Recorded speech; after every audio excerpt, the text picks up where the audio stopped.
Sarah is the editor of this magazine, which she is about to show us, Get Fresh, and she's also going to tell us about these lovely raw vegan products. Hi, Sarah. So you're the actual editor of Get Fresh. How did that all come about? Well, I joined the Fresh Network about 5 years ago, and Get Fresh magazine was just the best magazine I'd ever seen. So I immediately contacted them and said, I have a background in journalism and editing, and I'd love to get involved. So it just evolved from there, really.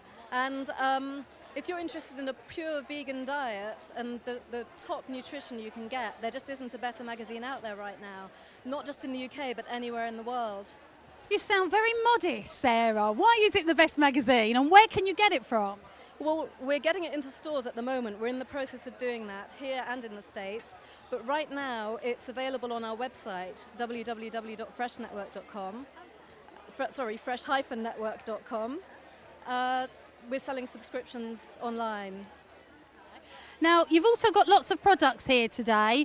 I presume they're all going to be raw vegan. That's right, yes, they are. All raw vegan, pure ingredients, no dairy, no wheat, no fillers, no sugar. Doesn't get better than that, does it? Now, I've seen you've got, what's it called? One Lucky Duck.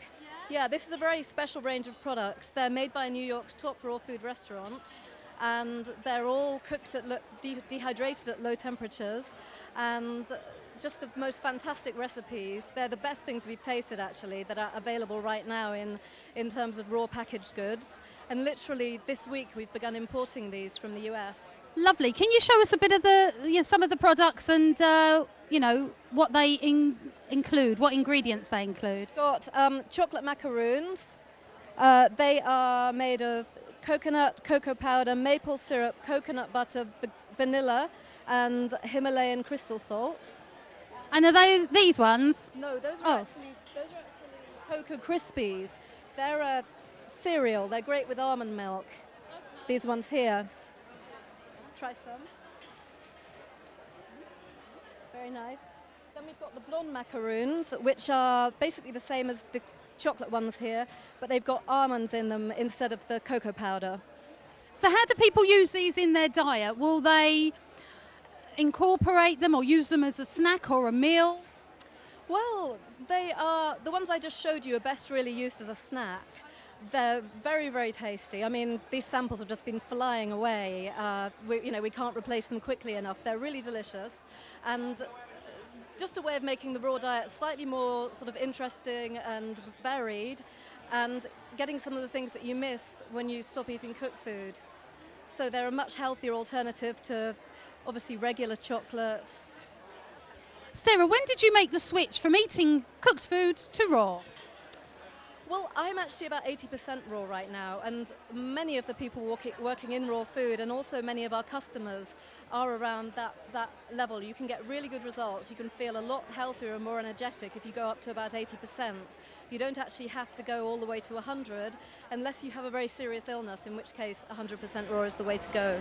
So what cooked foods do you still eat in your 20%? I try to focus on things like steamed vegetables, homemade vegetable soups and stews, quinoa, organic brown rice, basically pure whole foods. And what would you say to people out there that are maybe thinking of taking the first step into being vegetarian and vegan, and then there'd be people out there thinking, I want to know a little bit about raw. How would you encourage them to take those steps?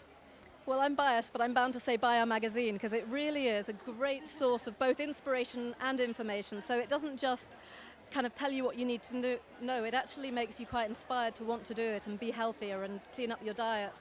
And as far as people going vegan, there isn't really a healthier way to go vegan than eating a lot of raw food. And, a lot of meat eaters claim that a vegan diet isn't healthy, and that's only because lots of vegans are eating lots of unnutritious foods. That's the only reason. You can be healthy, the healthiest on a vegan diet if you know what you're doing. Excellent. Well, thank you very much, and wish you all the best, and enjoy the show today. Thank you, Sarah.